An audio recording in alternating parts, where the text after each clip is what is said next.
میرے امام تو وہ امام ہے جن کا مقام اگر دیکھو نا بارگاہ مصطفیٰ میں کتنا ہے. جب میرے امام گئے مکہ المکرمہ میں اتنا سخت بخار ہے, جگر میں درد ہے. دو مولوی یہاں سے نجدی پہنچے, کہتے ہیں یہ جو ہندوستان سے آیا نا احمد رضا, اس کا تو علم غیب کے بارے میں عقیدہ بڑا شرکیہ ہے. اب علماء حرمین آ گئے, انہوں نے کہا اے احمد رضا ذرا عقیدہ بیان کر اور اس پہ کوئی دلائل بھی ہمیں دے. آپ نے کہا زبانی یا لکھ کر. انہوں نے کہا زبانی نہیں چاہیے, ہمیں لکھے ہوئے دلائل چاہیے. آپ نے کہا میں نے معذرت کی کہ مجھے بخار ہے, جگر میں تکلیف ہے. انہوں نے کہا ہم لکھے ہوئے لینا چاہتے ہیں. تو میرے امام لکھنے بیٹھ گئے.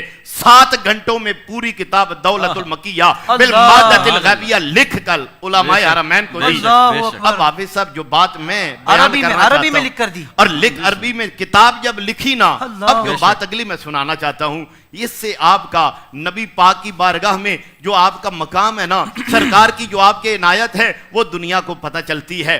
جب آپ نے وہ کتاب لکھ کر علماء حرمین کو دی, انہوں نے کتاب پڑھی. انہوں نے کہا احمد رضا جب ہم تیرے پاس گئے تھے حدیث کی ایک کتاب نہ تھی, لیکن اتنی حدیثیں لکھی ہیں, اتنے دلائل لکھے ہیں, یہ بتا کہاں سے لکھے ہیں. اب اعلیٰ حضرت کیا فرماتے ہیں, آپ کہتے ہیں میں سرکار کے میں حرم شریف کے اندر کعبۃ اللہ میں بیٹھا ہوا تھا, میں نے کیا دیکھا کہ دروازے پہ کوئی اور نہیں ہے. میں نے وہاں پہ آمینہ کے لال کو دیکھا, میں نے لجپال نبی کو دیکھا, میں نے دیکھا کہ سرکار کے دائیں طرف مولا علی ہیں, حضور کے بائیں طرف غوث اعظم عبد القادر جیلانی ہیں.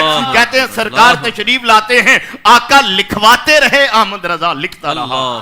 اور آج 100 سال ہونے والے ہیں, کوئی آج تک اعلیٰ حضرت کے ان دلائل کا رد نہیں کر سکا. اور ایک کیسے کوئی کر سکتا ہے؟ وہ لکھانے والا کون ہے؟ وہ میرے اور آپ کے ملجا, میرے اور آپ کے آقا, ہم سارے لوگوں کے دلوں کی دھڑکن, وہ ہمارے ایمان کا مرکز, ہمارے دین کا محور. جب ذات مصطفیٰ اتنا کرم کرتی ہوگی تو پھر اعلیٰ حضرت کی قلم جب چلتی ہے تو کیوں نہ 100 سال کے بعد بھی دنیا والے اسے سلام کریں.